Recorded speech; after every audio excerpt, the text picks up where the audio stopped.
The candle flame danced between us like it was mocking me. 12 years of marriage, and here we were at Marcel's, the kind of place where senators made backroom deals over $30 appetizers. The white tablecloth stretched between Amelia and me like a surrender flag I hadn't raised yet. Mason. Her voice cut through the soft jazz like a scalpel. I need to tell you something. I set down my wine glass, the burgundy catching the light like blood in water. She'd ordered the most expensive bottle without asking. Should have been my first warning. I'm leaving tonight. The words hung there, clean and surgical. No tears, no drama. Just fact, like she was reading a weather report. I'm going to be with Logan. The name hit me like shrapnel. Logan. I knew that name from her work stories, the polished lobbyist with the corner office and Italian suits that cost more than our mortgage payment. I've been seeing him for 6 months, she continued, folding her napkin with the same precision she used to fold our kids' laundry. This isn't about you, Mason. You're a good man. But I'm finally choosing happiness. Finally, choosing happiness. Like our life was some kind of prison sentence. I looked at her, really looked. The new shade of lipstick I'd complimented last month. The designer dress she'd said was on sale. The way she kept touching that new necklace like it was a talisman. All those book club nights that never produced a single book review. The kids? My voice came out steady. Systems analyst training, when the code breaks, you troubleshoot, you don't panic. They'll adjust. Kids are resilient. She signaled for the check like we'd just finished discussing quarterly reports. I've already moved some things. Harper's helping me get the rest tonight. Harper. Her sister. Of course she knew. Of course she'd been covering. The waiter appeared with practiced discretion, and Amelia slid her credit card across the table. Not our joint card. Hers. The one I'd never seen before. Happy anniversary, I said, the words tasting like ash. She stood, smoothing her dress black, I realized. She'd worn black to our anniversary dinner. Don't make this harder than it needs to be. I watched her leave, her heels clicking against the marble like a countdown clock. Other diners kept eating, oblivious to the fact that my world had just detonated in slow motion. The ride home was 23 minutes of silence. I counted the streetlights 47, focused on the radio static between stations, anything but the echo of finally choosing happiness. Our townhouse sat on a tree-lined street in Glover Park, the kind of place where people walked their dogs after dinner and knew their neighbors' names. I'd refinished the front door myself last summer, sanded it down to raw wood and built it back up with layer after layer of mahogany stain. Now it looked like a mouth waiting to swallow me whole. Inside, everything screamed normal. Sophie's backpack by the stairs, Caleb's soccer cleats muddy on the mat, the coffee maker I'd set to brew at 6 a.m., same as every morning for the past 5 years. Our life in still life, a museum exhibit titled Before. I walked through each room like a crime scene investigator. The kitchen where we'd made pancakes last Sunday, her laughing at Caleb's syrup mustache. The living room with matching armchairs we'd bought to grow old in, positioned perfectly for evening news and shared silence. The basement workshop where I'd built Sophie's dollhouse, Amelia bringing me coffee and kissing my sawdust-covered cheek. All of it felt like evidence now. Evidence of what? That I'd been sleeping while my life got stolen, one smile at a time? In our bedroom, my bedroom now, her perfume still lingered. The new one. Chanel something. I'd found the receipt in her purse last month when I was looking for gum. $200. She'd said her mom bought it for her birthday. I sat on my side of the bed and pulled out a note card from the nightstand. 3 rules written in block letters. Don't beg. Don't bargain. Don't blow up. I propped it against the alarm clock where I'd see it first thing. Then I lay down fully dressed, staring at the ceiling fan that clicked on every 3rd rotation. I'd been meaning to fix that. At 5:47 a.m. someone knocked. Not the doorbell knocked. Only one person in my life refused to use doorbells on principle. Dad stood on the porch in his Vietnam vet baseball cap and flannel shirt, holding a thermos that I knew contained coffee strong enough to strip paint. Elijah Reeves, 68 years old, built like a brick shithouse, and somehow already knew his son's world had ended. "Figured you'd be up," he said, which was his way of saying, "I know what happened and I'm here." I took the thermos. The coffee burned going down, but it was real. More real than anything else in the last 10 hours. She coming for her things? He asked. Yeah. Need me to be here? No. I met his eyes the same green as mine, just more weathered. I've got rules. He nodded once, then pulled me into a hug that smelled like Old Spice and motor oil. He'd rebuilt engines all his life, fixed things that seemed beyond saving, but he knew some things couldn't be repaired. VFW Hall's got coffee on all day, he said into my shoulder. You know where to find me. After he left, I showered, shaved, put on my work clothes, armor for the day ahead.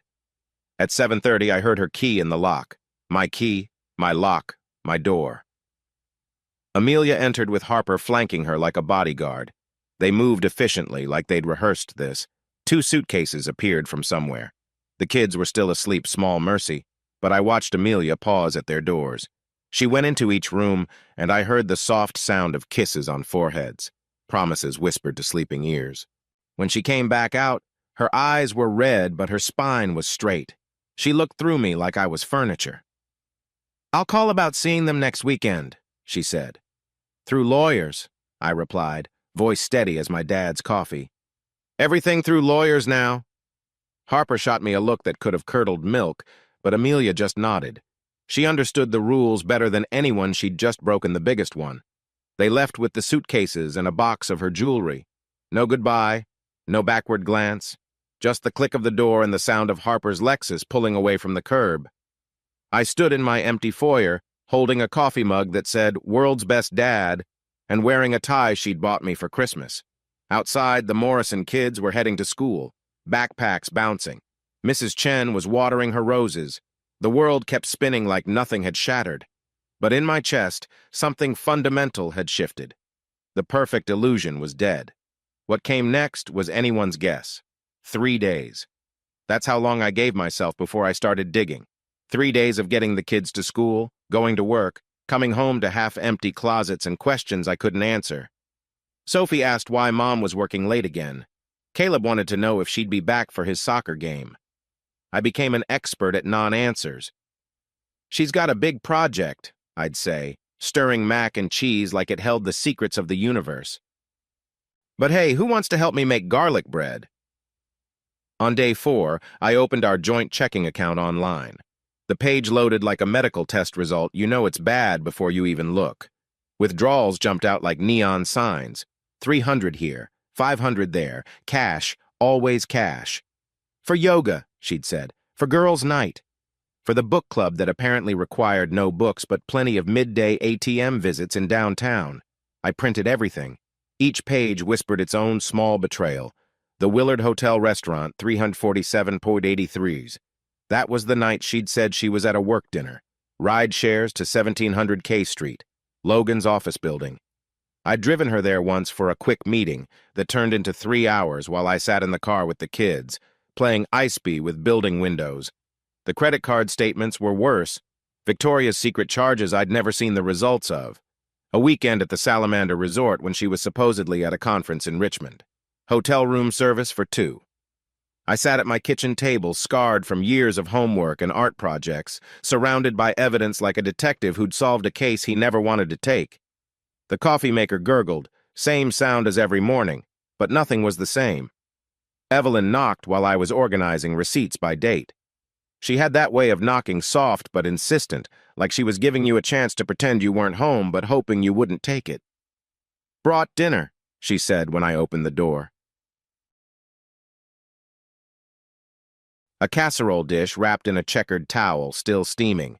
Nothing fancy. Just thought you and the kids might be tired of takeout. Evelyn Martinez had lived next door for 8 years.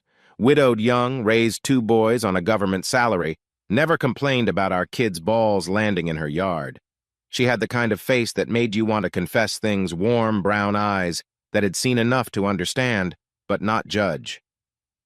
Thanks. I took the dish, its warmth seeping through the towel. Kids'll love it.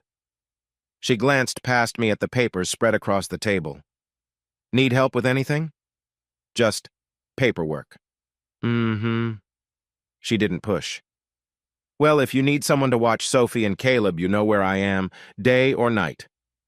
After she left, I sat with her casserole chicken and rice, the kind of thing that tasted like someone gave a damn and made a decision. I needed confirmation. Not the paper kind, the human kind. Luca's bar sat tucked between a dry cleaner and an Ethiopian restaurant on Connecticut Avenue. Nothing fancy, just a place where Hill staffers went to complain about their bosses and drink away their student loans. I'd fixed Luca's point-of-sale system once when it crashed during happy hour. He'd tried to pay me in beer for a year. The Thursday crowd was thin. Luca looked up from wiping glasses, his face shifting when he saw me. I didn't come here. Not my scene. But he knew why I was there. Bartenders always know. Mason. He poured me a bourbon without asking. Good stuff, not the rail liquor. How you holding up? I need to ask you something. The bourbon burned less than the words. About Amelia. He set down the glass he was polishing, looked at me straight, the way men do when they're about to deliver news they wish they didn't have. Back booth, he said quietly. Maybe 2 months ago. Started coming in regular. Her and the tall guy, expensive suit, talks with his hands. Logan. That's the one. Luca refilled my glass. Look, I don't judge. People do what they do, but... He paused, choosing words. They weren't talking business. How do you know? Because business associates don't sit on the same side of the booth, and they don't. He made a vague gesture. You know. I knew. The knowledge sat in my gut like a stone. Thanks. I left a 50 on the bar. I appreciate the honesty. Mason, he called as I headed for the door. For what it's worth, you deserve better. The walk home took 30 minutes. I could have caught a cab, but I needed the air, needed to move. Each step was a small declaration. I'm still here, still standing, still breathing. Back home, I found Theo on my porch, laptop bag slung over his shoulder. We'd worked together for 3 years, suffering through government contracts and impossible deadlines. He was the kind of friend you made in the trenches, not pretty, but solid.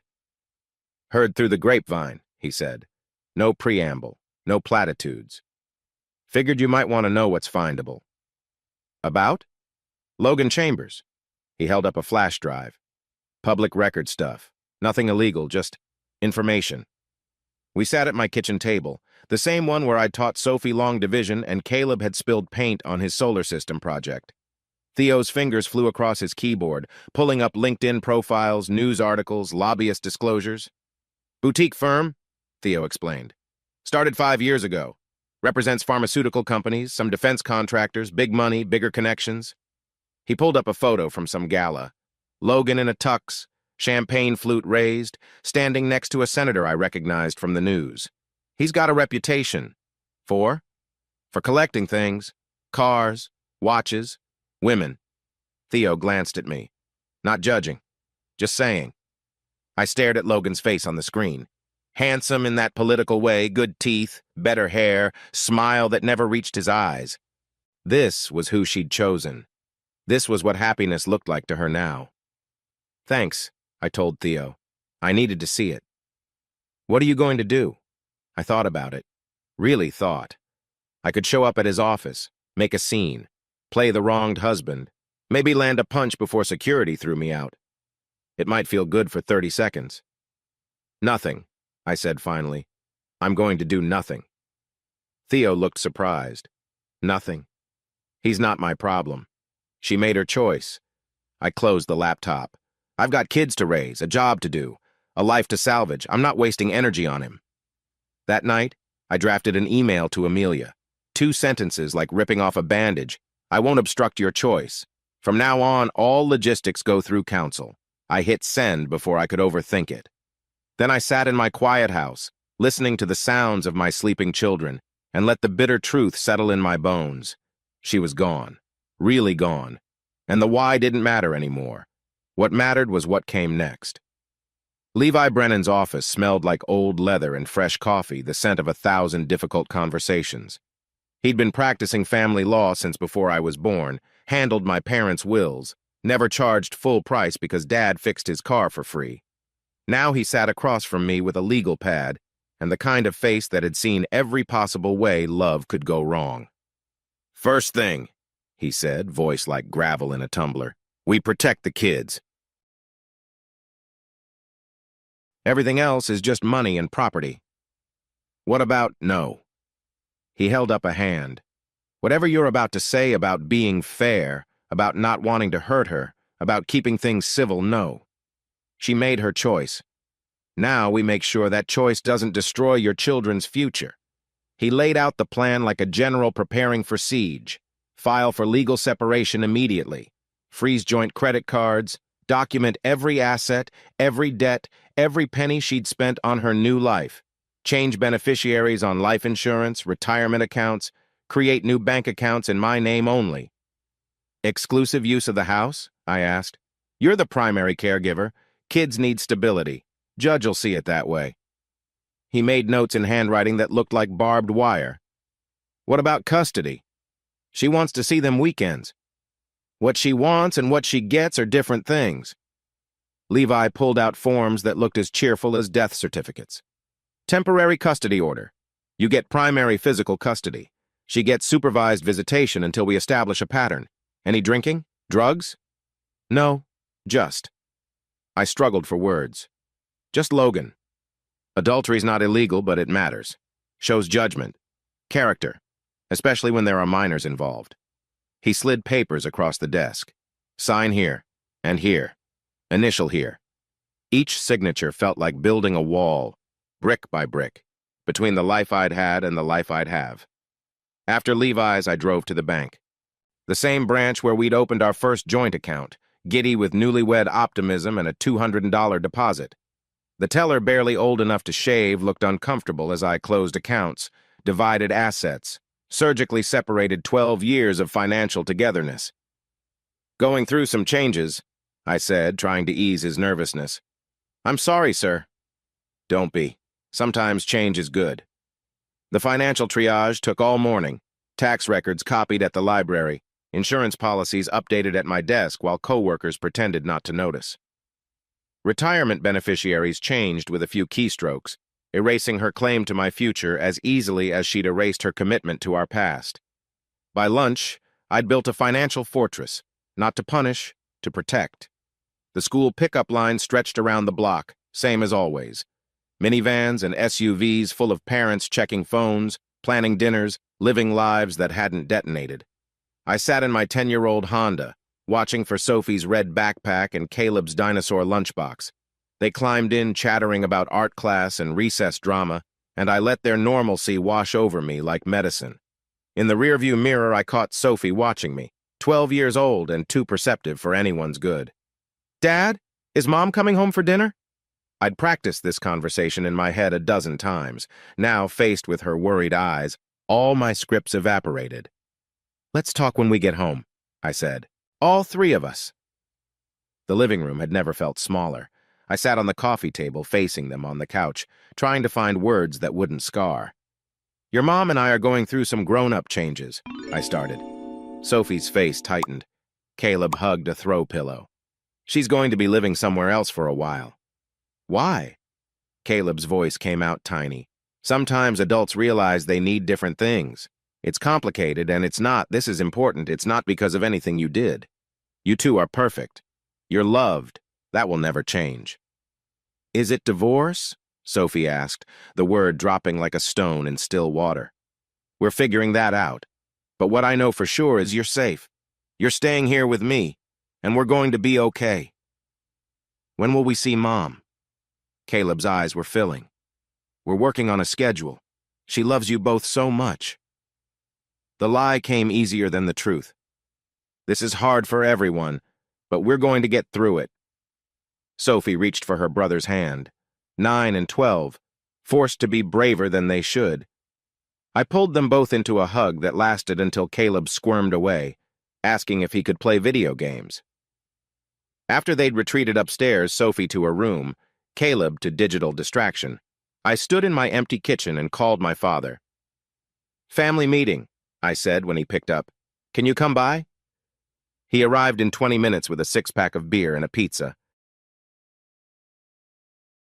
Elijah Reeves had learned in Vietnam that sometimes the best therapy came with pepperoni and a cold brew. How'd they take it? He handed me a beer, already open. Better than expected. Worse than I hoped. Sounds about right. He took a long pull from his bottle. What's the plan? I told him about Levi, about the accounts, about building boundaries brick by brick. He listened without interrupting, the way he'd listened to scared 18-year-olds in the jungle, the way he'd listened to me through scraped knees and broken hearts and every disaster in between. Good, he said when I finished. Structure matters. Routine matters. Kids need to know the ground's solid, even when everything else is shaking. I need help, Dad. The admission came hard. Pickups, drop-offs, just presents. They're going to need people. Already talked to some guys at the VFW. Murphy's retired, lives 10 minutes away. Says he can do afternoon pickups. Rodriguez has a daughter Sophie's age. Offered play dates. He squeezed my shoulder. You got an army, son. Just had to deploy it. The next morning, Evelyn was watering her roses when I loaded the kids in the car. She caught my eye, raised her coffee mug in salute. That afternoon, when I got home from work, there was a schedule taped to my door, a meal rotation organized with military precision. The Morrisons on Monday, Dr. Kim on Tuesday. The whole block mobilized like some suburban relief effort. Thought you might need backup, Evelyn said when I knocked to thank her. Takes a village and all that. I don't know what to say. Say yes. Say thank you. Say you'll help someone else when they need it. She smiled. That's how this works. The custody papers came by courier on a Thursday. Amelia had 48 hours to respond. I imagined her in Logan's condo, designer heels kicked off, reading legal language that turned our family into a case number. That night, after the kids were asleep, I sat in my workshop, running my hands over the half-finished jewelry box I'd been making for Sophie's birthday. The wood was smooth, patient, waiting for purpose, like everything else in my life now. My phone buzzed. Unknown number. Mason? A woman's voice, hesitant. This is Harper, Amelia's sister, the accomplice. What do you want? I wanted to say I'm sorry. I told her not to. I said you were a good man, that she was making a mistake. But you helped her pack. Silence. Then, she's my sister. And she was my wife. I know, I wanted you to know that not everyone thinks what she did was right. Tell me something, Harper. When you were covering for her, when you were helping her lie, did you think about Sophie and Caleb? Even once? The silence stretched longer this time. I'm sorry, she whispered, and hung up. I deleted the number. Another boundary built. Another door closed. Upstairs, I checked on the kids. Sophie was reading with a flashlight under her covers. Caleb had kicked off his blankets, sprawled like a starfish. I tucked them both in properly, kissed foreheads that still smelled like Johnson's shampoo, and whispered promises they couldn't hear. We were going to be okay. I was building us a fortress of routines and boundaries and love, and not even Amelia's happiness was going to breach these walls. Saturday came wrapped in false normalcy.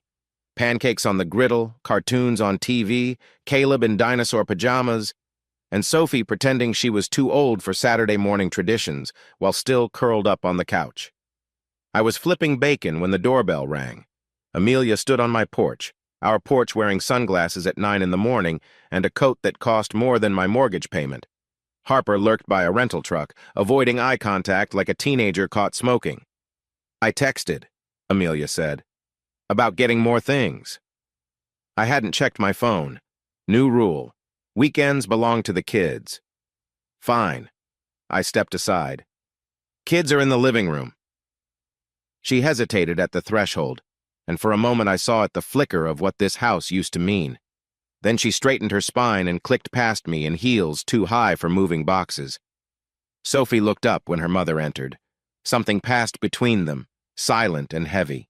Caleb just waved and went back to his show, too young to understand the weight of a mother who knocks. Hi, babies, Amelia said, voice artificially bright. Just need to grab a few things. Want to help? I have homework, Sophie lied. I'm watching TV, Caleb added, honest as always. I stayed in the kitchen, gripping my spatula like a weapon, listening to Harper and Amelia navigate our bedroom. Their voices carried discussing what to take, what to leave, dividing a life like splitting a check. The photo albums? Harper asked. Leave them, for now.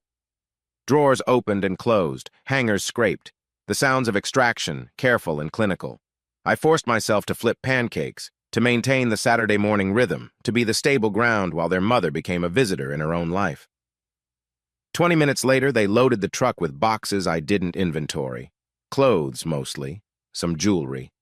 The art pieces she'd bought with her money. I recognized the abstract painting from a gallery opening I hadn't been invited to. She paused at the door on her way out, looking back at the kids. "Next weekend?" she asked me quietly. "I'd like to take them to the zoo." "Through lawyers," I reminded her. Her face tightened. "Mason, they're my children too." "Then you should have thought of that before you chose Logan." Harper made a sound from the truck, warning or sympathy, I couldn't tell. Amelia's hands clenched, unclenched. For a second, I thought she might fight. Instead, she nodded once and left. Sophie didn't move from the couch, but I saw her shoulders relax when the truck pulled away. The rest of August passed in a blur of legal documents and forced routine. Amelia's lawyer, some K Street shark who probably played squash with Logan, fired back responses full of words like equitable distribution and shared custody. Levi translated, she wanted half of everything and the kids every other week. "Standard opening," he assured me. "They ask for the moon, we offer a rock, eventually land somewhere in the middle. What about the kids' wishes? Sophie's old enough to have input. Judge'll listen. Caleb." He shrugged. "9's tricky. Old enough to hurt, too young to choose." I threw myself into work, upgrading server architecture while my personal life downgraded to single fatherhood. Theo covered when I had to leave for school events.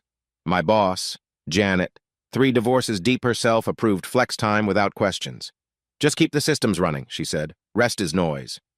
The new normal solidified like concrete. Morning routine, coffee, breakfast, backpacks, drop-off. Evening routine, pickup, homework, dinner from the neighborhood rotation, baths, bed. Weekends, soccer practice, library trips, grocery runs where I learned which cereal brands mattered and which were parent traps. Evelyn became my sanity checkpoint. She'd appear at her fence when I got home, coffee mug in hand, offering 10 minutes of adult conversation between the chaos. "How'd today go?" she'd ask. "Survived. Some days that's the win." Labor Day weekend arrived with thick humidity and the promise of school starting. I was spreading mulch in the front bed's manual labor as therapy when Sophie approached with that look that meant serious questions. "Dad, is Mom living with that man?" I set down the rake, buying time. "What makes you ask?" "Becca's mom saw them at Whole Foods. Together. Shopping-like." She struggled for words. "Like a couple." Truth or comfort? I chose a middle path. "Your mom's figuring out her life. Where she lives is her choice. Where you live is what matters to me. I don't want to visit her there." The words came rushed, like she'd been holding them. "If she's with him, I don't want to." "You don't have to do anything that makes you uncomfortable. That's what the lawyers are for, to make sure you're safe and heard." She nodded, then grabbed a handful of mulch to help spread. We worked in silence, side by side, rebuilding something as simple as a flower bed while everything else stayed complicated. That night, Caleb had nightmares. I found him in my doorway at 2 a.m., pillow clutched like a life preserver. "Bad dream?" He nodded, climbing into the bed that still felt too big. "Mom was leaving again, but this time she took my dinosaurs." "Your dinosaurs are safe," I promised. "Everything important is safe." He curled against me, small and trusting, and I lay awake thinking about safety and promises and how much I could really protect. Tuesday, September 4th, started like any other day. Coffee at 6, kids up at 6:30, Cheerios and arguments about clothes. Sophie wanted to wear the shirt that was in the wash. Caleb couldn't find his left shoe. Standard morning chaos. I just dropped them at school when Janet called. "Meeting got moved up. Need you here ASAP." The federal building's security line stretched longer than usual. I shuffled through, badge out, mind on server migrations and budget allocations. Just another Tuesday in the capital of the free world. By the time I reached the office, everything had changed. "A plane hit the World Trade Center," Theo said, standing at the break room TV with half our department. We watched the smoke billow, black against blue sky, everyone offering theories. Accident, small plane, pilot error. Then the second plane hit and theories died in our throats. The next hours blurred, orders to evacuate, rumors of more planes. The Pentagon burning across the river, streets clogged with people walking, running, trying to get home, get anywhere, get away. I reached the school by instinct more than navigation. Parents swarmed the entrance, controlled panic in suburban form. Sophie came out holding Caleb's hand, both of them wide-eyed and quiet. "Dad, we're going home." The roads were chaos. Military vehicles streaming toward the city. Sirens in every direction. Radio voices trying to make sense of senselessness. I drove back streets, muscle memory navigating while my mind calculated. Water in the basement, canned goods, cash in the safe, Dad's old rifle in the attic. At home, I parked and ushered the kids inside, locking doors that wouldn't stop what was coming. The phone was ringing. Had been ringing. Messages piling up, Dad checking in, Evelyn offering help, Theo saying the office was closed indefinitely. Nothing from Amelia. I set the kids up in the living room with PBS, the only channel not showing towers falling, and tried her cell. Straight to voicemail. The landline at Logan's condo rang endless. "Mom?" Caleb asked from the couch. "She's probably just busy. Lots of people trying to call right now." But as hours passed, as the death toll climbed and the sky emptied of everything but military jets, her silence grew louder. At 4 p.m., Dad arrived with Murphy and 2 other vets from the VFW. They didn't knock, just came in like a platoon securing position. Murphy had water jugs. Rodriguez brought a scanner crackling with official channels. Dad carried his medic bag from Vietnam, dusty but ready. "Figure you could use backup," Dad said. They set up in the kitchen old soldiers who'd seen worse, organizing supplies and monitoring news like it was Tet all over again. Their presence transformed my suburban kitchen into a command post, and somehow that made things better. The kids gravitated toward them. Caleb climbed into Murphy's lap. Sophie helped Rodriguez figure out the scanner. Normal had died that morning, but these men knew how to navigate abnormal. At 6:30, the phone finally rang. I lunged for it. "Mason," Amelia's voice, small and shaky. "Are the kids? They're safe. We're home." Oh, thank God I couldn't. The phones were Logan's in meetings about client concerns, and meetings. The word tasted like battery acid. The Pentagon's on fire, and he's in meetings. Silence. Then, "I wanted to come, but the bridges are closed, and..." "We're fine." I cut her off. "We're together. That's what matters." "Can I talk to them?" I held the phone toward the living room. "Kids? Mom's on the phone." Sophie shook her head. Caleb was absorbed in Murphy's story about camping. Their mother, calling from her new life while the world burned, wasn't a priority. "They're occupied," I said. "Try tomorrow." Mason, I hung up. Maybe petty, definitely satisfying. As darkness fell, neighbors emerged from their houses like survivors checking damage. The Morrisons brought flashlights. Dr. Kim had a battery radio. Evelyn appeared with 2 thermoses of coffee and a calm that steadied everyone. We congregated in my backyard impromptu block party born of tragedy. Kids playing in the grass while adults shared information, rumors, fears. The normal boundaries of suburban politeness erased by shared catastrophe. "Anyone need anything?" became the chorus. "Everyone okay?" the response. I stood at my grill, useless but familiar, watching Sophie organize younger kids into games while Caleb distributed juice boxes like a tiny quartermaster. My children, adapting already. They're resilient. Evelyn appeared beside me, following my gaze. "Shouldn't have to be." "No. But they are." She squeezed my shoulder. "And they've got you. That matters." As the night deepened, families drifted home. Dad and the vets helped me secure the house, unnecessary but necessary, ritual more than precaution. Sophie and Caleb brushed teeth and climbed into bed without argument, exhausted by history. I sat on Sophie's bed, smoothing her hair. "You okay? Is it going to happen again? Truth or comfort?" "I don't know. But whatever happens, we face it together." She nodded, then surprised me by asking, "Do you think Mom's okay?" "I'm sure she is." "With him?" The question hung between us. Sophie's eyes, Amelia's eyes, waited for honesty. "That was her choice," I said finally. "She chose to be there. We're here, together. That's what we focus on. She processed this, then rolled over. Love you, Dad. Love you too, baby. I checked on Caleb sleeping deep. Dinosaur standing guard, then headed downstairs. Dad was still in the kitchen, cleaning his medic bag with practiced hands. Hell of a day, he said. Yeah. She called? Eventually. He nodded, understanding everything in that word.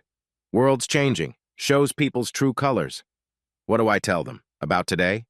About everything? He looked at me with eyes that had seen Saigon fall, watched friends die, rebuilt a life from rubble. Tell them the truth. Bad things happen, but we endure. We protect each other. We rebuild. That's what Americans do. That's what families do. After he left, I stood in my backyard, looking at the empty sky. No planes, no stars, just smoke drifting from the east and the weight of a new world pressing down. Inside, my children slept. My neighbors kept watch. My father's army stood ready, and somewhere in a luxury condo, my wife lay next to a man who held meetings while the towers fell. The storm had arrived all right, but we were still standing. That had to count for something. The world had shifted on its axis, and we were all trying to find our balance. 2 weeks after the towers fell, D.C. felt like a city holding its breath. Fighter jets carved patterns overhead. Concrete barriers sprouted like mushrooms around federal buildings. Everyone walked a little faster, hugged their kids a little tighter, looked over their shoulders at sounds that used to be background noise. I was making breakfast scrambled eggs that Tuesday morning when Sophie asked the question I'd been dreading. Why hasn't Mom come to see us? Caleb looked up from his cereal, suddenly interested. I kept my eyes on the pan, scrambling eggs like they held the secrets of the universe. Things are complicated right now, I said. The city's different. Getting around is harder. Becca's dad made it home from New York, Sophie countered. He walked for like 6 hours, but he made it. Smart kid, too smart. Everyone's different, baby. Yeah, Caleb added, mouthful of Cheerios. Mom's different now. From the mouths of babes. I just dropped them at school when my phone rang. Levi's number. Can you stop by? His voice had that lawyer edge that meant business. Got some updates. His office felt even more like a bunker now. Papers stacked high, coffee brewing constantly, the weight of 1,000 family crises compressed into manila folders. Judge signed the temporary order, he said without preamble. You've got primary physical custody. She gets supervised visitation every other Saturday, 2 hours. Supervised? My suggestion. Given the circumstances, new boyfriend, unstable situation, kids expressed preferences. He slid papers across the desk. She agreed. Actually, her lawyer seemed relieved. Think they expected a fight. When's the first visit? This Saturday. Court-appointed supervisor, neutral location. McDonald's on Wisconsin. I laughed, couldn't help it. From K Street Galas to McDonald's. Life comes at you fast, Levi said. How are the kids handling everything? They're adapting. Dad's been great. The whole neighborhood, really. It's like 9/11 flipped a switch suddenly. Everyone remembers what community means. Silver linings. He leaned back. Fair warning, her lawyer's probably going to push for unsupervised visit soon. Document everything. Every interaction. Every missed call. Every excuse. Judges love patterns. That night, I was helping Caleb with math homework when Amelia called. The landline she'd learned I didn't answer my cell after 8. Can I talk to them? No hello. No how are you? Just straight to the ask. I covered the receiver. Kids, Mom's on the phone. Sophie shook her head, not even looking up from her book. Caleb glanced at the phone, then back at his worksheet. I'm doing homework. They're occupied, I told her. Mason, please. It's been 2 weeks. I just want to hear their voices. Saturday, McDonald's on Wisconsin, 2 o'clock. McDonald's? Are you serious? Court's decision, not mine. Silence. Then, this isn't who we are. No, I agreed. It's who we've become. After I hung up, Sophie looked at me. We don't have to go, do we? You don't have to do anything that makes you uncomfortable, but maybe give it a try? For Caleb? She glanced at her brother, who was erasing furiously. Fine, but I'm not eating there. The food's gross. Saturday arrived, gray and drizzling. I dressed the kids in their good jeans and rain jackets, tried to make it feel normal. The McDonald's loomed like a courtroom with a playground attached. The supervisor, a tired-looking woman named Patricia, met us at the door. "Mr. Reeves, I'll be facilitating today's visit. The children can leave at any time if they're uncomfortable." Amelia sat in a corner booth, wearing a coat I'd never seen and heels completely wrong for McDonald's. She looked like she'd gotten lost on her way to somewhere important. "Hi, babies," she said when we approached, voice too bright. Sophie slid into the booth like it might bite her. Caleb climbed in next to his sister, leaving Amelia alone on her side of the table. "I'll be at the counter," I told Patricia. "If they need me." I ordered coffee I didn't want and tried not to watch. Tried not to see Amelia's hands flutter nervously. Tried not to notice how Sophie kept her arms crossed, how Caleb played with the salt shaker instead of talking. 20 minutes in, Sophie stood up and walked to me. "I want to go." "You sure?" "She keeps asking about her new apartment, saying we'll love it, like we're going to live there." Her voice cracked. "We're not, right? We're not going there?" "No, baby. You're home with me." Patricia approached, notebook in hand. "Sophie would like to end her portion of the visit. That's her right." Amelia's face crumpled as Sophie gathered her things. "Sophie, please. I'm your mother." "I know," Sophie said quietly. "That's what makes it worse." I took her outside while Caleb finished his visit. We sat in the car, rain pattering on the windshield. "You okay?" "She smells different," Sophie said finally, "like expensive perfume and sadness." When Caleb emerged 40 minutes later, he was carrying a Happy Meal toy, some movie promotion thing. He climbed into the back seat and immediately threw it out the window. "Hey," I said. "That's littering." "It's garbage," he said. "She said Logan bought it for me. I don't want his stuff." I retrieved the toy from the wet pavement, pocketed it. Evidence for Levi's files. That evening, Dad came by with pizza and root beer. The kids told him about the visit in stops and starts, processing out loud the way kids do. "She kept saying, 'When you come to my place,'" Sophie said. "Like it's decided." "Is it?" Caleb asked me directly. "Is it decided?" "What's decided is you live here," I said firmly. "This is your home. I'm your primary parent. Visits are just visits." Dad nodded approval. "Sometimes people get confused about what they want versus what they get. Your mom's still learning the difference." After the kids went to bed, Dad and I sat on the back porch despite the drizzle. The city felt muffled, like it was healing under bandages of rain and fog. "Heard from Evelyn you've been doing good," he said. "Keeping routines, staying steady." "Trying, not trying, doing." He sipped his beer. "Your mom would be proud. How you're handling this." Mom had been gone 10 years cancer that moved faster than medical science. But Dad was right. She'd valued dignity over drama, action over anger. "Evelyn's been great," I said. "The whole neighborhood, really. Like a platoon. That's what happens in crisis. Shows people's true character." He stood to leave. "Speaking of which, VFW's having a family day next weekend. Bring the kids. Might be good for them to see other families. Different shapes, but still standing." After he left, I checked on the kids, both asleep, looking younger in the darkness. I stood in the doorway of what used to be our home, was now just mine and theirs, and felt the weight of being the only parent in the house. My phone buzzed. "Amelia, thank you for bringing them." I deleted it without responding. Some bridges, once burned, didn't deserve rebuilding. Outside, the rain had stopped. The city breathed easier. And somewhere in a McDonald's on Wisconsin Avenue, the ghost of my marriage had been served with a side of fries. We were all adapting to the new world, some better than others. October arrived like a relief pitcher, cool, steady, ready to close out a brutal season. I developed a routine that ran like code, predictable, efficient, debugged of drama. 5:30 a.m., coffee and news, volume low. 6 a.m., shower, shave, armor up. 6:30 a.m., wake kids with the smell of bacon. 7 a.m., breakfast negotiations. 7:45 a.m., school drop-off. 8:30 a.m., drive to the federal building. 9 a.m., 5 p.m., fix other people's broken systems. 5:30 p.m., pick up kids. 6 p.m., dinner from the neighborhood rotation.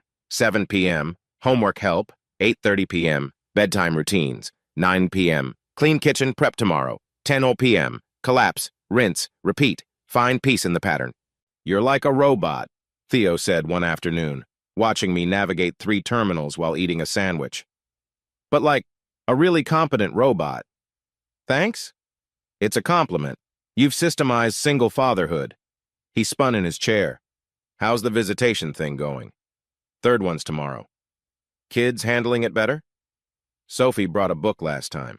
Read for the entire 2 hours. Caleb lasted 45 minutes before asking to leave. Smart kids. Yeah, too smart sometimes. That evening I was cleaning out closets, part of my October purge, when I found the photo albums, wedding shots, honeymoon in Outer Banks, Sophie's first Christmas, Caleb learning to walk, a whole life documented in 4x6 increments. I sat on the bedroom floor sifting through time. There was Amelia, radiant in white, promising forever. There was me, younger and dumber, believing it. There we were at the hospital, holding Sophie, terrified and perfect, building the swing set, birthday parties, beach trips. When did it turn? When did forever become temporary? Sophie found me there, surrounded by the debris of better days. Is that Mom? She pointed to a beach photo, Amelia laughing, pregnant with Caleb, sunset painting everything gold. Yeah. She looks happy. She was. We were. Sophie sat beside me, picked up another photo. Our last Christmas together, though we hadn't known it then. What happened? The question every divorced parent dreads and can't avoid. People change, I said carefully. Sometimes what makes us happy changes too. Did you change? I don't think so, but maybe that was part of the problem. She digested this with 12-year-old wisdom. I don't want to change if it means leaving people. Then don't. Be someone who stays. We boxed up most of the albums, kept one on the high shelf for questions that needed answers. The rest went to the basement, not thrown away, just archived. Like old code you might need to reference, but hope you don't. Saturday's visit went like clockwork. McDonald's. Patricia with her notebook. Amelia trying too hard. This time she brought presents clothes from some boutique the kids would never wear. Logan helped pick them out, she said, missing Sophie's expression.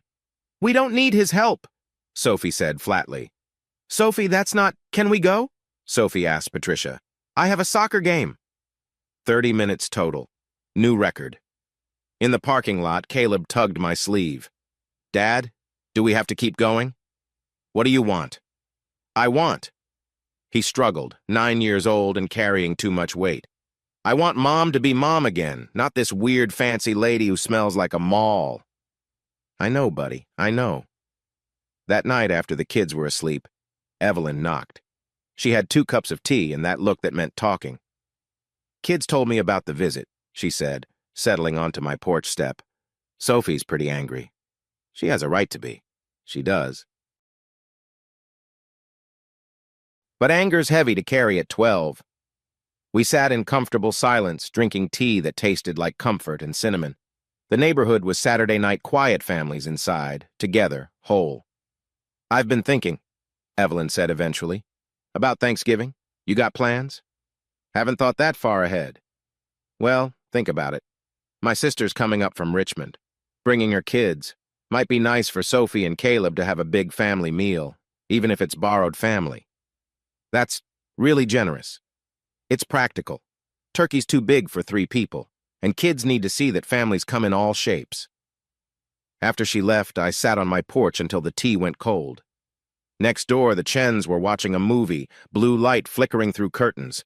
Across the street, the Morrison teenage son was sneaking back from somewhere, trying to be stealthy. Normal neighborhood dramas that didn't involve lawyers or supervised visits. My phone buzzed. Unknown number.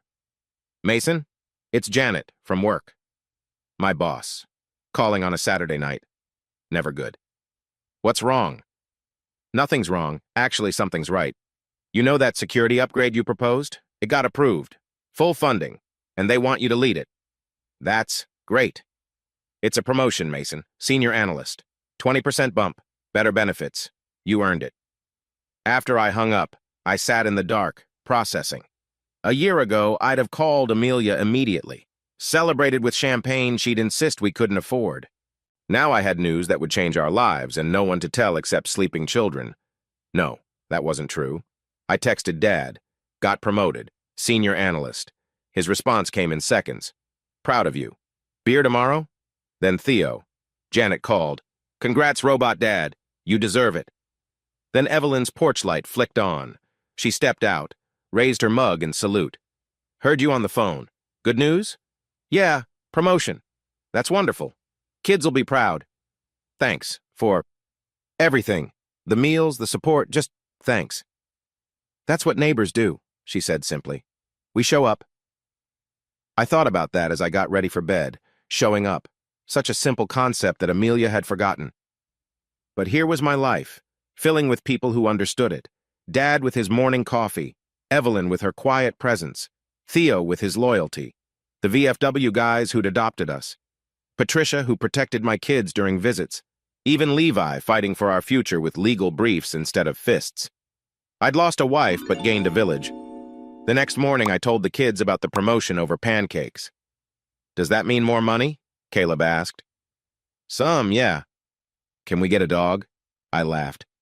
Let's start with getting through the divorce. Sophie looked up from her pancakes. Does Mom know? Not yet. Good, she said fiercely.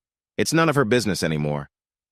I wanted to correct her, to say Amelia would always be her mother, would always have some claim to our joys and sorrows. But Sophie was already learning the hardest truth about love.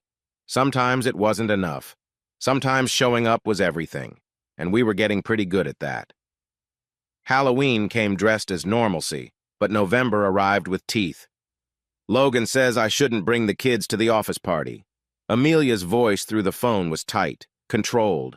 She'd called about Thanksgiving plans, but this slipped out like blood from a fresh cut. Then don't go, I said, watching Sophie help Caleb with fraction homework. It's important for his career, for our, she caught herself, for his image, like she was part of his life strategy now, part of the image he was selling to clients and congressmen. Not my problem, Amelia. Could you take them that weekend? I know it's not your scheduled, I always take them. That's what primary custody means. Silence. Then, this isn't how I thought it would be. I almost asked how she thought abandoning your family for a lobbyist would go, but my note card rules held, don't engage. Don't escalate. Don't give her ammunition. Send the dates to Levi, I said and hung up.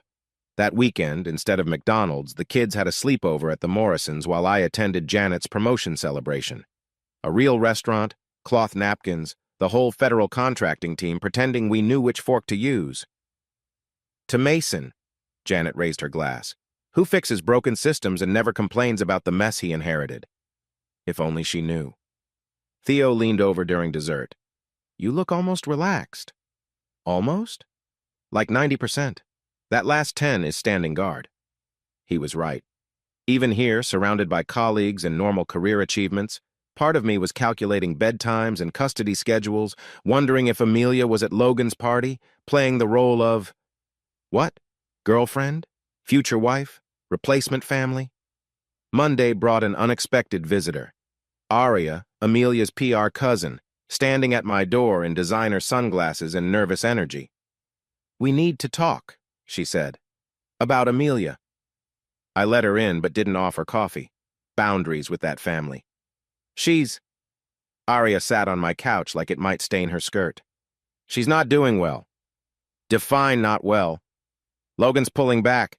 The thing with the kids, he told her they were a complication he hadn't signed up for. She tried to laugh it off, but reality's setting in. She called me crying Saturday night from the bathroom at his office party. He introduced her as his friend. I thought about September, when she'd walked out for happiness. 2 months to go from soulmate to friend, from corner office romance to bathroom breakdown. What do you want me to do about it? Nothing. I thought you should know, for the kid's sake. She stood to leave, then turned. She made a mistake, Mason. A terrible, stupid mistake. Yes, she did. Don't you feel anything? Sympathy? Satisfaction? Something? I thought about it honestly. Searched for anger, for vindication, for any emotion strong enough to disrupt my carefully constructed peace. "I feel tired," I said finally, "and I have homework to supervise." The next Saturday's visit was different. Amelia showed up in jeans and flats, hair pulled back, looking more like the woman I'd married than the Case Street climber she'd become. "Hi," she said when the kids approached, voice smaller. "I thought maybe we could go to the park instead. Feed the ducks?" Patricia checked with me. I nodded. Progress was progress. Rock Creek Park on a November Saturday was all crisp air and crunching leaves. The kids walked ahead with Patricia while Amelia and I maintained careful distance behind. "They look good," she said. "Healthy, happy. They're adjusting. Sophie still hates me. She's angry. There's a difference." "Is there?" We watched Caleb throw bread at ducks who'd seen better offerings. Sophie stood apart, arms crossed, supervising her brother like a tiny parent. "Logan's been distant," Amelia said suddenly. The newness wore off. I said nothing. My note card rules didn't cover what to do when karma came calling. "He's seeing someone else, a pharmaceutical heiress, 26, no kids." She laughed, bitter as October coffee. "Turns out I was just a transition, from his last relationship to his next. I'm sorry." And I was, in a distant way. Like being sorry for a car accident you pass on the highway, real sympathy but no stopping. "Are you?" "I'm sorry for the kids. They deserve better than being treated like complications." She flinched. "I deserve that." "Yes, you do." We walked in silence, watching our children navigate the world we'd broken for them. Eventually, Patricia signaled time was up. "Mason." Amelia caught my sleeve as the kids ran ahead. "Do you think? Is there any chance?" I looked at her, really looked. Saw the designer clothes that didn't fit right anymore, the expensive haircut growing out, the face of someone who'd gambled everything and lost. "No," I said gently. "That door's closed." "I know.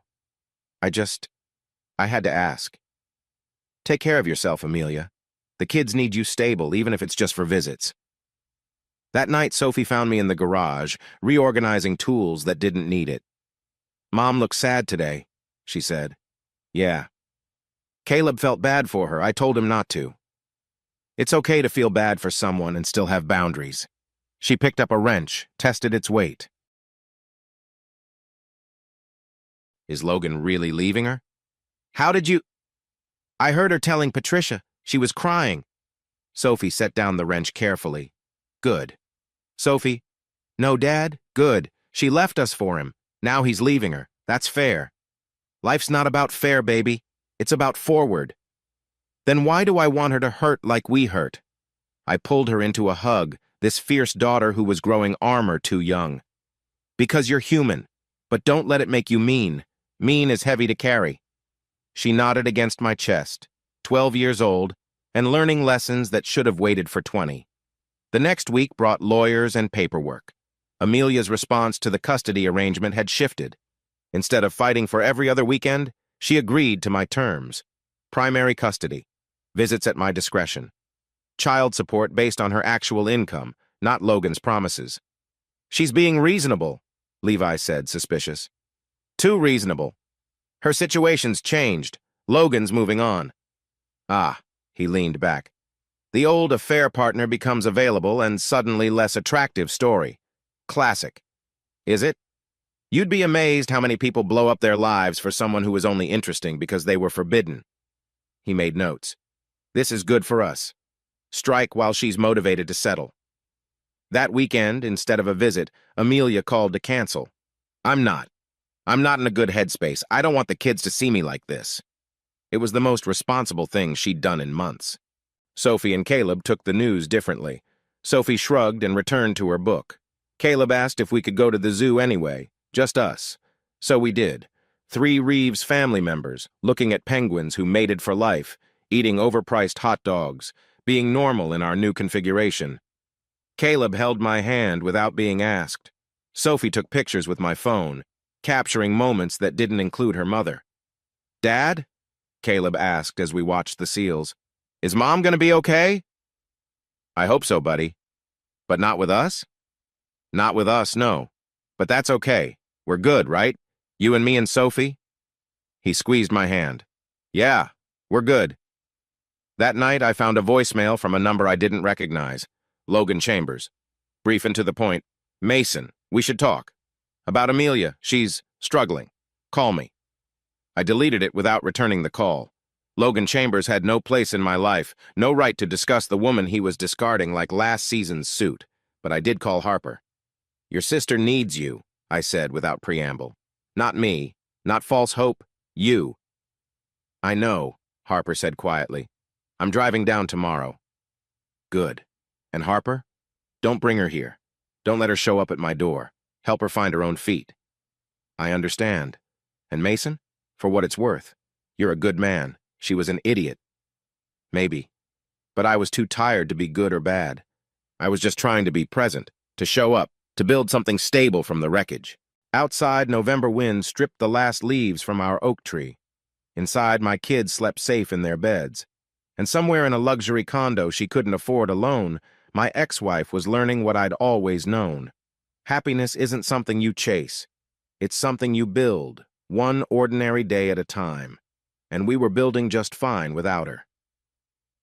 The call from Harper came on a Tuesday night, while I was assembling Caleb's science project, a volcano that would definitely not win any awards. She lost the job, Harper said without preamble. The association let her go. Restructuring. But we both know it was Logan's influence disappearing. When? Yesterday. Mason, I've never seen her like this. It's like she's waking up from a dream and realizing she burned down her house while sleepwalking. I added baking soda to our paper mache mountain, watching it fizz half-heartedly. What do you want me to do? Nothing. I just thought you should know, for custody stuff. Thanks for telling me. Mason. Harper's voice cracked. I'm sorry. For my part in this, I should have. I should have done better. We all should have. After hanging up, I helped Caleb paint his volcano, trying not to think about other things that had erupted and left ash everywhere. The next morning brought an email from Amelia's parents. Brief, formal, painful. Mason, we'd like to see Sophie and Caleb for Thanksgiving. Would it be possible to visit at your house? We understand if you'd prefer we didn't come, but we miss our grandchildren. Ruth and David, I stared at the screen, coffee cooling in my hand.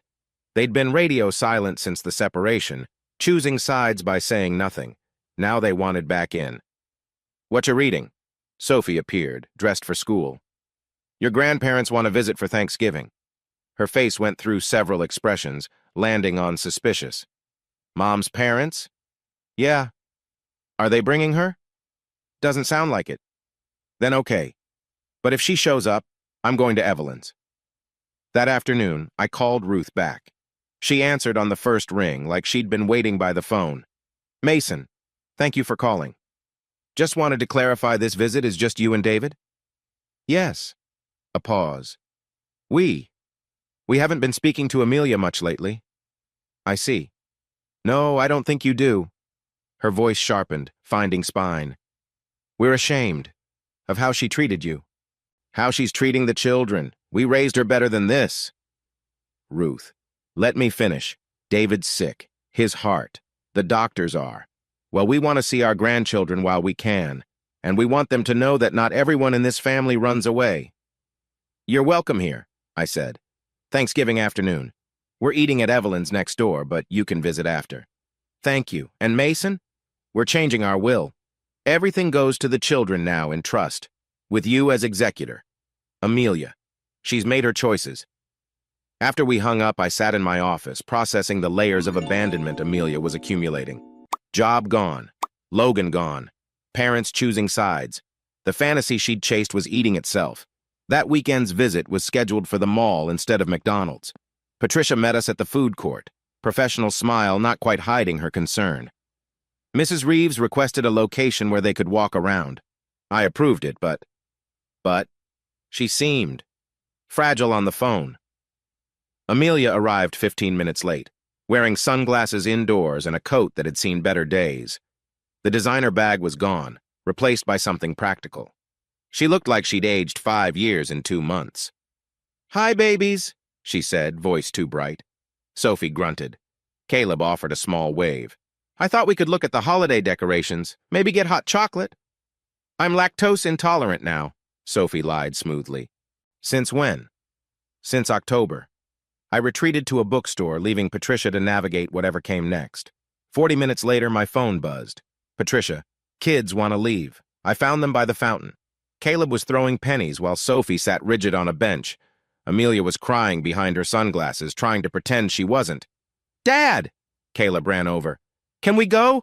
Mom's being weird. Caleb, I warned. She is. She keeps saying sorry but won't say for what. I looked at Patricia, who nodded. Visit over. Say goodbye to your mom. Sophie stood without looking at Amelia. Bye. Caleb at least hugged her, quick and awkward. Bye, Mom. Amelia reached for Sophie, who stepped back. Sophie, please, I'm trying. Try harder, Sophie said flatly, then walked away. In the car, I didn't start the engine immediately. You want to talk about it? She kept asking if we'd like to spend Christmas with her, Sophie said. In her new apartment. Said it was small but cozy. What did you say? I said we already have a home. Caleb added. She said Logan wasn't going to be around anymore. Like we care. Do you? Care? They both shook their heads. He was never real anyway, Caleb said with 9-year-old wisdom. Just someone she made up in her head. That night, after bedtime, I sat on the porch despite the cold. Evelyn appeared with her traditional tea and knowing silence. Heard the kids come home upset, she said finally. Amelia's struggling, lost her job, lost Logan. Reality's hitting hard. Natural consequences. Yeah, doesn't make it easier to watch. Easier than what she put you through. I considered that. Different kind of hard. When she was with Logan, I could be angry. Now she's just broken. And the kids see it. That's life, Mason. Actions have consequences. She's learning what you already knew. You can't build happiness on someone else's ruins. Wednesday brought lawyers and numbers. Levi laid out the financial discovery like a general surveying a battlefield. She's got nothing, he said bluntly. Savings gone. Credit maxed. The apartment's month to month. Logan paid for everything, and now nothing. Right. Good news is she's ready to settle. Full custody to you. Visitation at your discretion. Child support when she finds work. She's even waiving alimony claims. She is? Her lawyer practically begged. Said she wants this done. Wants to, quote, minimize further damage to the children. I signed where he pointed, each signature feeling like closing a chapter written in disappearing ink.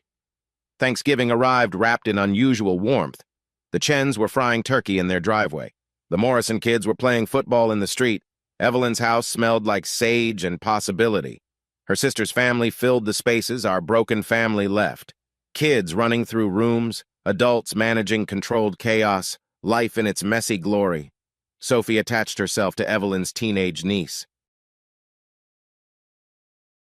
Caleb found the family dog and didn't let go. You good? Evelyn asked, finding me hiding in the kitchen. Yeah, just taking a minute. First holidays are hard. Is that what this is? The first? First of the new normal. Gets easier. Ruth and David arrived at 4, looking older than their years. David moved carefully, Ruth hovering without seeming to. The kids ran to them, blood still meaning something despite everything. Pop, pop! Caleb crashed into David's careful embrace. Guess what? I made a volcano. Sophie hung back slightly, then accepted Ruth's hug. Hi, Grandma. Oh, sweetie, you've grown so much.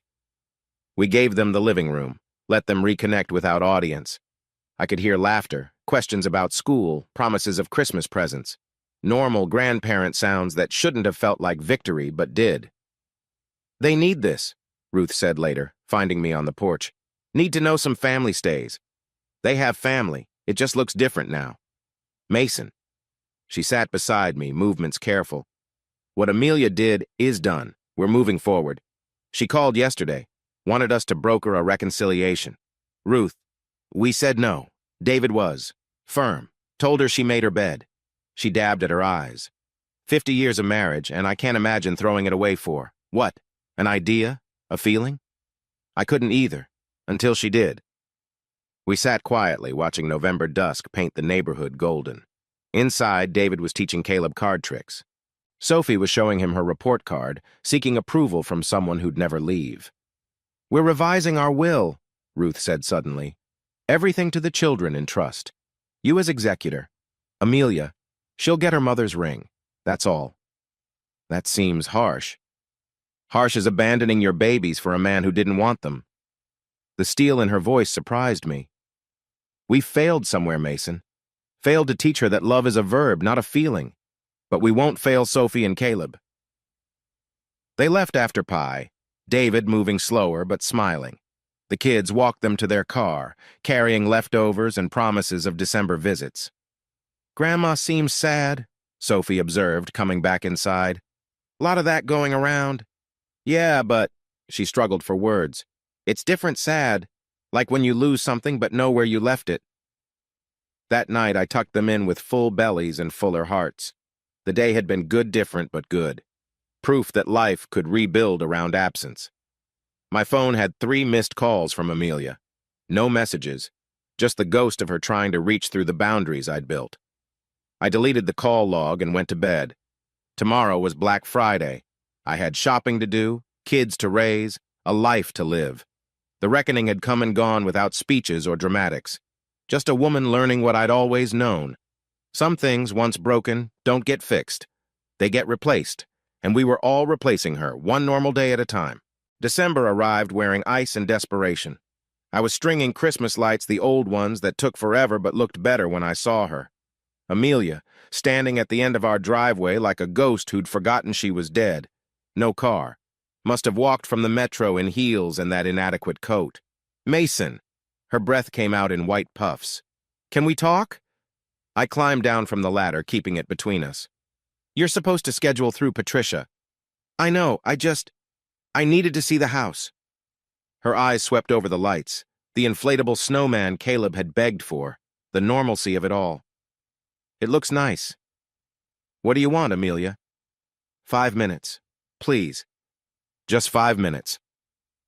Through the window, I could see Evelyn in my kitchen, helping Sophie roll cookie dough. Safe, supervised. I stepped onto the porch but didn't invite her up. "Talk." She hugged herself against the cold. "I made mistakes." "Stop." I held up a hand. "If you're here to rewrite history, save it. If you have something about the kids' schedule, say it. Otherwise, you need to leave. I want to see them for Christmas morning." "The schedule says, fuck the schedule." The profanity cracked like ice breaking. "I'm their mother." "You were," I said quietly. "Then you chose Logan. Now you get supervised visits every other Saturday. That's what mothers who choose lobbyists over their children get." Her face crumpled. "How can you be so cold?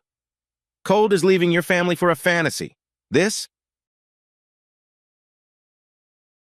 is just boundaries." The front door opened. Sophie stood there in a flour-dusted apron, Evelyn behind her. "Dad, we need more vanilla." She saw Amelia and froze. "What is she doing here?" "Leaving," I said. She was just leaving. "Sophie, baby." Amelia stepped forward. "No." Sophie backed into Evelyn's protective presence. "You don't get to just show up. We have rules now. Because of you. I'm your mother. Then act like it." Sophie's voice cracked with 12-year-old fury. "Make an appointment. Follow the schedule. Stop showing up like some crazy person." Caleb appeared, drawn by the shouting. He took one look at Amelia and disappeared back inside. "See?" Sophie's eyes filled. "He's hiding. From you, his own mother, and he's hiding." Amelia stood there, shivering in her designer coat that couldn't keep out the cold truth any more than it could keep out December. "Please go," I said, not unkindly. "Please schedule." She looked at me, at Sophie, at the life continuing without her. Then she turned and walked back down the drive, heels clicking on ice. "She'll be back," Sophie said, wise beyond her years. She was right. 3 days later, I found Amelia in my backyard at dawn, sitting on the kids' swing set like a monument to poor decisions. This time, I called the police. "I need someone removed from my property." "No, she's not dangerous. She's my ex-wife." "Yes, there's a custody order." She didn't fight when Officer Martinez, who lived 3 blocks over and knew our story, asked her to leave. "This isn't necessary," she told him. I just wanted to see where my babies play. Ma'am, you need to respect the boundaries Mr. Reeves has established.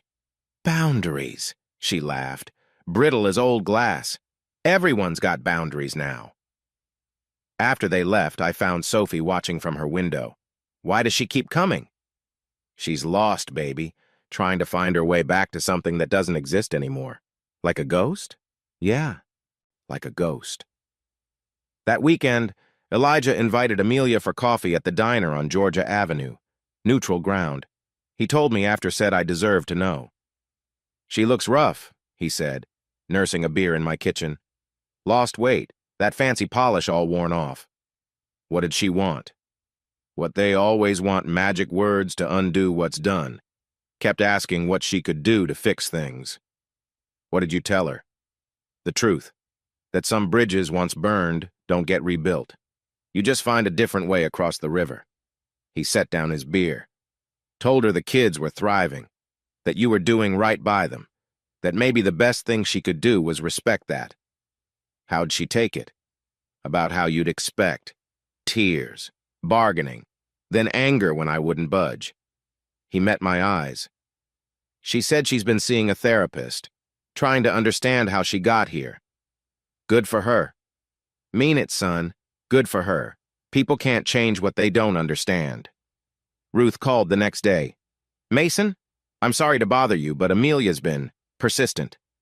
She coming to you too? Daily calls, wanting us to advocate, to influence the children. Her voice hardened. We've told her no, repeatedly, but I thought you should know. I appreciate that. How are they? Sophie and Caleb? They're good. Really. Sophie's playing basketball. Caleb's building model rockets. We're good. I'm glad. A pause. We'd like to take them Christmas shopping, if that's acceptable, just us, not. That's fine, Ruth. You're their grandparents. That hasn't changed. The week before Christmas, a letter arrived. Thick envelope. Amelia's handwriting, addressed to me. I recognized the stationery, the expensive stuff she'd bought for thank you notes we never sent. I called Levi before opening it. 5 pages, I told him, scanning without reading deeply. Lot of what-ifs and remember whens. File it. Don't respond. Don't let the kids see it. She says she's getting help, seeing a counselor, finding God. Good for her. Still file it. Healing's great, but it doesn't erase consequences. There's a part here about Logan, how he was a symptom, not the cause, how she was running from something she couldn't name. Mason. Levi's voice sharpened. File. It. Every word's designed to pull you back in. Don't bite. He was right. I paperclipped the letter to the custody file and locked it in the fireproof safe. Another ghost trying to find a way in. Christmas morning came bright and cold. Sophie and Caleb tore through presents while I nursed coffee and watched snowfall. Normal, peaceful, complete without what was missing. Around noon, Evelyn knocked with cookies and hot cider. She'd been doing that more small visits that felt like checking in without intruding. Merry Christmas, she said, handing Caleb a tin of snickerdoodles. Did you make these? He asked, already eating one. With my secret recipe. They're almost as good as Mom's, he said, then caught himself. I mean, the other Moms. The before Mom. Evelyn squeezed his shoulder. I know what you mean, sweetie. After she left, Sophie helped me clean up wrapping paper while Caleb built his new Lego set. Quiet Christmas music played. Snow kept falling. Everything felt right. Then the doorbell rang, not a knock, the doorbell, like a formal visitor. Harper stood on my porch holding a bag of wrapped presents and looking miserable. I'm sorry, she started. I know I shouldn't, she's in my car. She just wants to drop off gifts, not come in. Just hand them over and go. I looked past her to the running sedan, could see Amelia's silhouette in the passenger seat. No. Mason, it's Christmas. And she has a visit next Saturday. Patricia can supervise gift exchange then. She's trying, so am I, trying to give my kids one normal Christmas, one day without drama or tears or confusion about boundaries. Sophie appeared beside me. Is that Aunt Harper? Yeah, baby. She was just leaving. Harper looked at Sophie, saw something in her face that made her shoulders drop. I'm sorry. We shouldn't have come. No, Sophie said firmly. You shouldn't have. After they left, I found Caleb at the window watching their car disappear. Was Mom out there? Yeah, buddy. Good thing she didn't come in. Would have ruined Christmas. 9 years old and already protecting himself. Already understanding that love sometimes meant distance. That night, after the kids were in bed with their new treasures, I sat on the porch despite the cold. The neighborhood glowed with Christmas lights, families visible through windows, together and whole. My phone buzzed, text from an unknown number. Thank you for protecting them, even from me. I deleted it without responding. Some ghosts you don't engage with. You just let them fade until they find their own light. Inside, my children slept surrounded by proof that life went on. Outside, snow covered all the footprints, making everything new. We were okay, more than okay. We were free. February's courthouse felt like a hospital, too bright, too cold, full of people dealing with life's injuries. I sat outside courtroom 4B in my only suit, the one Amelia had picked out 3 years ago for her office Christmas party. Seemed fitting to wear it to our ending. Levi reviewed papers beside me, methodical as always. Remember yes or no answers. Don't elaborate. Don't explain. Let the record speak. The record's pretty loud. That's why we'll win. Across the hallway, Amelia sat with her lawyer, a tired-looking woman from legal aid who'd drawn the short straw. Amelia wore black dress, shoes, coat, mourning clothes for a marriage she'd killed. All rise for Judge Catherine Walsh. Judge Walsh looked like she'd seen every possible way people could hurt each other and was tired of it all. She reviewed the files with efficient movements, occasionally making notes. This is the matter of Reeves versus Reeves. Petition for divorce on grounds of adultery and abandonment. I've reviewed the filings. Ms. Reeves, your attorney indicated you're not contesting? No, Your Honor. Amelia's voice came out small. I accept responsibility. Mr. Reeves is seeking primary physical custody with supervised visitation. The GL report supports this arrangement based on the children's stated preferences and the established pattern of care. Any objection? No, Your Honor. Judge Walsh looked up, studying Amelia over her reading glasses. You understand you're agreeing to see your children only under supervision, every other Saturday for 2 hours. I understand. And child support set at 22% of your income when employed? Yes. Division of assets per the settlement agreement? The marital home remains with Mr. Reeves. Retirement accounts divided per the QDRO. No alimony to either party? Yes. The judge turned to me. Mr. Reeves, is this agreement acceptable? Yes, Your Honor. Any items in dispute? Levi stood. None, Your Honor. Both parties have agreed to all terms. Well, Judge Walsh seemed almost disappointed by the lack of drama. That's refreshingly straightforward. She made more notes, the scratching of her pen the only sound. Ms. Reeves, I want to be clear. The supervised visitation order can be reviewed in 1 year upon demonstration of stability and compliance. This isn't necessarily permanent. I understand. But, the judge's voice sharpened. Any violations showing up unscheduled, attempting unsupervised contact, harassment will result in further restrictions. Clear? Crystal. Mr. Reeves, the court commends your documented efforts to facilitate the children's relationship with their mother despite circumstances. Continue working with the supervisor. I will. Very well. The divorce is granted. Marriage dissolved. Custody and support orders are entered as agreed. Property division is approved. She banged her gavel once, sharp as a gunshot. Next case. And that was it. 12 years ended with a bang and some paperwork. In the hallway, Amelia's lawyer murmured something about forms to sign. Levi guided me to a quiet corner for final signatures. My hand didn't shake. The pen moved smooth as water. Congratulations, Levi said quietly. You're divorced. Such a strange thing to congratulate, like surviving a car wreck. Amelia appeared as we headed for the elevator. Her lawyer tried to redirect her, but she shook her off. Mason, wait. I stopped, but didn't turn around. I wanted to say I'm starting a new job next week. Administrative assistant at a non-profit. It doesn't pay much, but it's stable. For child support. Good. And I'm still seeing the counselor, twice a week. Working on, understanding. I finally looked at her. Really looked. She seemed smaller somehow, like she'd been washed and shrunk. The designer clothes replaced by department store basics. The perfect makeup gone. Just Amelia, stripped of all the things she'd thought would make her happy. I hope that helps you, I said, meaning it. Do you think, will they ever forgive me? That's not for me to answer. I know, I love them. Despite everything, I love them. Then respect the boundaries. Show up to visits. Be consistent. Rebuild slowly. She nodded, tears starting. I'm sorry. For all of it. I know. Do you forgive me? I thought about it. Really considered the weight of forgiveness versus the freedom of indifference. I nothing you, Amelia. You're just someone I used to know who makes child support payments. That's all we are now. Her face crumpled, but she nodded, understanding maybe for the first time that some endings are complete. Outside the courthouse, February air hit like a slap of reality. Levi shook my hand. Go celebrate, he said. You won. Did I? You got your kids, your home, your freedom. Yeah, Mason, you won. But it didn't feel like victory, just survival. I picked the kids up from school like any other day. They knew today was court, but I'd kept details minimal.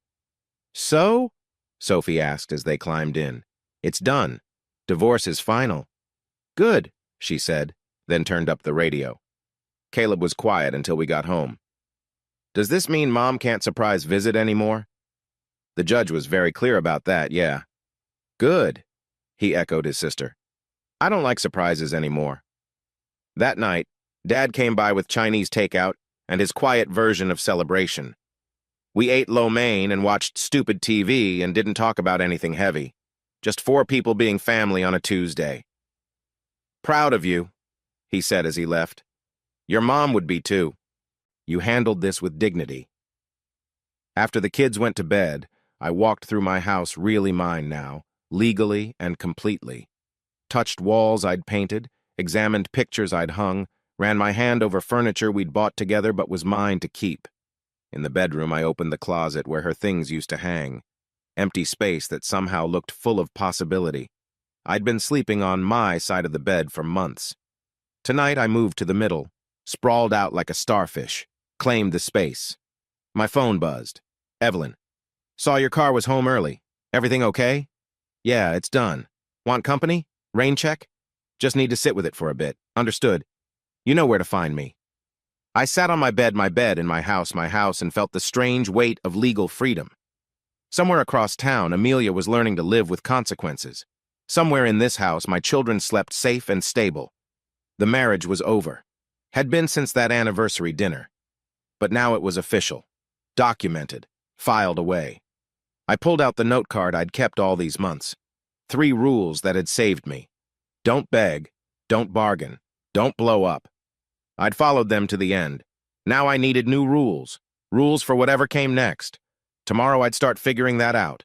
Tonight I just sat in the middle of my bed, in the middle of my life, finally and completely free. Spring came early to DC that year, like nature was trying to make amends for the hard winter. I was under my truck, changing oil, when Sophie's sneakers appeared. Dad? Evelyn's here. She brought lemonade. Tell her I'll be right out. She says you always say that and then take forever. Smart kid, smart neighbor. I slid out to find Evelyn setting up lawn chairs in my driveway, pitcher of lemonade sweating in the March sun.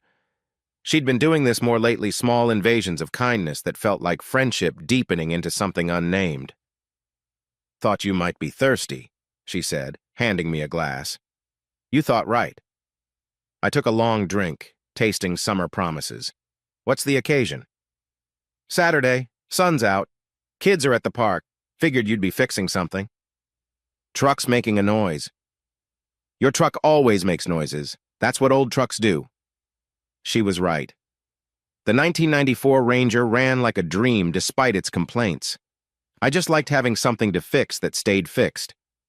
How was the week? She asked, settling into her chair like she belonged there. Good. Normal. Sophie made the honor roll again.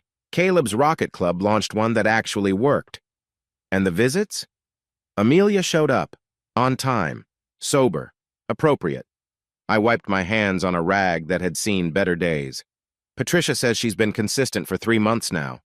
That's good, for the kids. Yeah, they still watch the clock, but Caleb stopped hiding when it's visit day. We sat in comfortable silence, watching the neighborhood weekend unfold. The Morrisons were planting flowers. Dr. Chen was washing his car with scientific precision. Normal people doing normal things. I've been thinking, Evelyn said eventually, about Easter. My sister's coming again, bringing the kids. You guys should join us. We wouldn't want to impose Mason. She turned to look at me directly, brown eyes warm as coffee. It's not imposing when you're invited, when you're wanted. Something shifted in that moment. Some invisible line crossed. Okay, I said. We'll come. Good. She stood, smoothing her sundress. And next Saturday? There's a morning walking group at Rock Creek. Mostly neighbors, mostly our age, mostly people putting their lives back together. Sounds very specific. It is. She smiled. 7 a.m. Meet you at the corner? After she left, I found myself smiling at my truck engine for no good reason. Spring did that made you stupid with possibility. That evening, I was teaching Sophie to check tire pressure when she asked, "Are you dating Evelyn?" What? No, we're friends. Okay. She checked the gauge like I'd shown her. But would it be weird if you were? Would it be weird for you? She considered this with 12-year-old gravity. I don't know, maybe. But like good weird, Evelyn's cool? She is cool. And she actually shows up. Yeah, she does. Sophie moved to the next tire, efficient and careful. Mom asked about you last visit. Oh? If you were seeing anyone, Patricia shut it down, said that wasn't appropriate discussion. She glanced at me. But I could tell Mom was fishing. How'd that make you feel? Like she doesn't get to know anymore. Sophie straightened up. Right? She doesn't get to know things about us unless we tell her? Right. Good. Because you deserve to be happy too, Dad. With whoever. Whenever. Wisdom from the mouths of babes. Saturday morning came crisp and clear. I met Evelyn at the corner as promised, finding a group of about 8 neighbors I half knew. Divorced dads, single moms, widowers, the walking wounded moving forward. This is Mason, Evelyn announced. He fixes computers and raises great kids. And changes oil, I added. That too. We walked the park trails as a loose group, conversation flowing easy. Mike from 2 blocks over was learning to cook after his wife left. Sarah from the school was navigating teenage daughters alone. Everyone had a story. Everyone was chapter 2 or 3 or 10. This is nice, I told Evelyn as we fell into step together. Wait till you see the coffee shop after. Best scones in D.C. You had me at coffee. She laughed, the sound bright in morning air. I usually do. After the walk, sitting at a scarred wooden table with good coffee and better company, I felt something I hadn't in months, possibility. Not for some grand romance. Not to replace what was lost. Just possibility that life could be good in ways I hadn't imagined. Next week? Mike asked as we prepared to leave. Yeah, I said, surprising myself. Next week. Walking home, Evelyn and I took the long way, neither acknowledging the detour. Thanks for inviting me, I said, to the group, to Easter, to things. Thanks for saying yes. She paused at her gate. I know it's hard. After. When someone breaks your trust, makes you question everything. Voice of experience? 7 years' worth.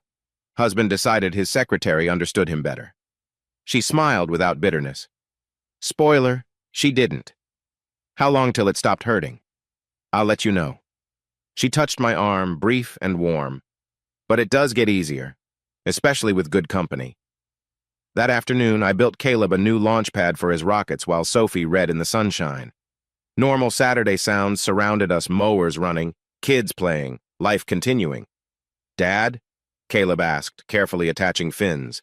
Think this one will go higher? Only one way to find out. That's what you always say. Because it's always true. The rocket, when launched, soared higher than expected. Caleb whooped. Sophie applauded.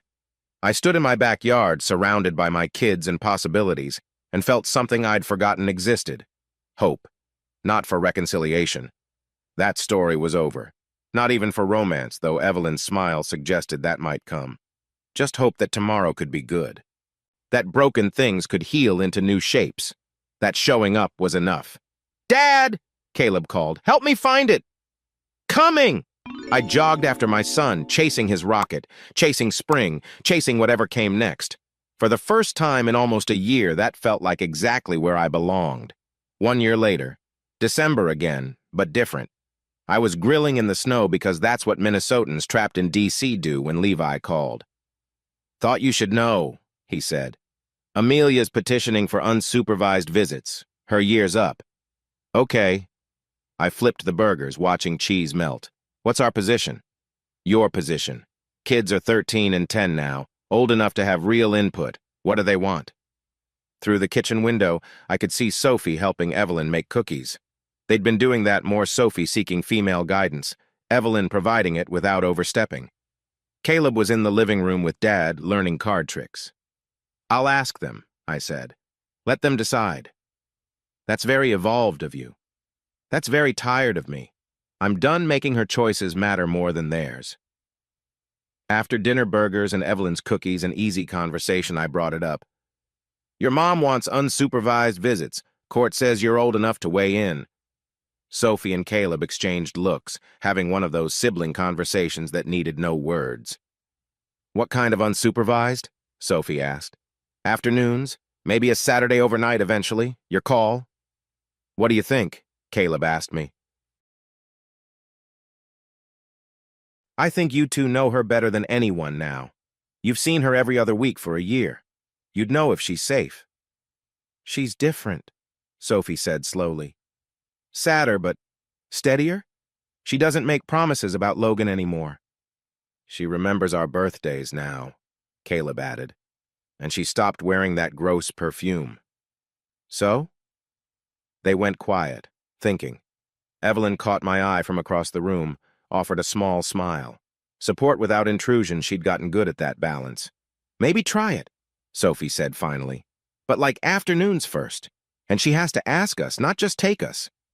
"I want to stay here for Christmas morning," Caleb said firmly. "But maybe see her after, if she's alone. I'll tell Levi." I found Evelyn on the porch later, breath making clouds in the cold. "Heard the conversation," she said. "You okay?" "Yeah, it's time. They need to own their relationship with her." "And you?" I sat beside her on the swing we'd fixed together last summer. "I'm good. Really. I know." She leaned into me slightly. "That's what I like about you." We'd been doing this dance for months, friendship, tilting toward more, both of us careful with our damaged hearts and watching children. Evelyn. "I know, slow, careful, kids first." She smiled. "I'm not going anywhere, Mason." Inside, laughter erupted as Caleb mastered whatever trick Dad was teaching. Through other windows, I could see our neighborhood settling into evening, the Morrisons watching TV, Dr. Chen reading, Life in its Ordinary Glory. "Want to see something?" I asked. I led her to the backyard where the oak sapling we'd planted during the divorce had grown taller than Caleb. Its bare branches reached skyward, waiting for spring. "It survived the winter," she observed. "Stronger for it, according to Dad. Something about stressed roots growing deeper." Metaphor alert. "Yeah, well," I pulled her closer against the cold. "Sometimes the obvious truths are true." My phone buzzed. Unknown number, but I recognized the pattern. Amelia, probably calling from a friend's phone. I let it go to voicemail. "You going to check that?" Evelyn asked. "Tomorrow, during business hours, like the boundaries require." She kissed my cheek, quick and warm. Good man. Later, after Evelyn had gone home and the kids were in bed, I did check the message. "Mason, it's me. I wanted to say thank you for considering unsupervised visits. I know I don't deserve it, but I've been working so hard and... Anyway, thank you. Tell the kids I love them. Okay, bye." I deleted it, then stood at my window looking out at the night. Somewhere across town, Amelia was in her small apartment, probably staring at her phone. Still alone. Still hoping. But that wasn't my problem anymore. My problem was Caleb's science fair project, Sophie's basketball tournament, the walking group expecting me Saturday, Evelyn's smile, Dad's weekend visits, the 1,000 small pieces of a life rebuilt. In the distance, a plane traced lights across the sky traveling somewhere, carrying people toward their own hopes and disasters. I watched until it disappeared, then went to check on my kids, both asleep, both safe, both mine in all the ways that mattered. I stopped in Sophie's doorway, watching her breathe. She'd grown so much this year, taller, stronger, fiercer, but also softer in some ways, like she'd learned you could have boundaries without building walls. "Dad?" She stirred, not quite awake. "Right here, baby. I'm glad you're happy now." "Me too." In Caleb's room, his rockets lined the shelves like promises of flight. He'd stopped asking when Mom would come home, started asking when we'd launch the next one. Progress. Downstairs, I made tomorrow's coffee, set out cereal bowls, did all the small rituals that made a house a home. The Christmas tree lights cast shadows on the wall, not perfect, but warm. My phone showed texts from Theo about work, Mike about walking group, Evelyn, just a smiley face. A full life, a good life, not the one I'd planned. But maybe that was the lesson. You could plan for perfect and get broken, or you could build from broken and get something stronger, stranger, more honest than perfect ever was. The grass wasn't greener on the other side. It was greener where you watered it, tended it, gave it time and light and space to grow. And ours was growing just fine. I turned off the lights and headed upstairs, master of a house that felt like home, father to kids who felt secure, friend to a woman who might become more. Outside, snow began to fall, covering all the old footprints, making everything new. Tomorrow there would be waffles and homework and maybe a walk with Evelyn. Small things, real things, enough things. I climbed into my bed, still sprawled in the middle, still claiming the space, and felt the peculiar peace of a man who'd lost everything and found it wasn't everything after all. The marriage was over. The life had just begun. And that grass? It had never looked better.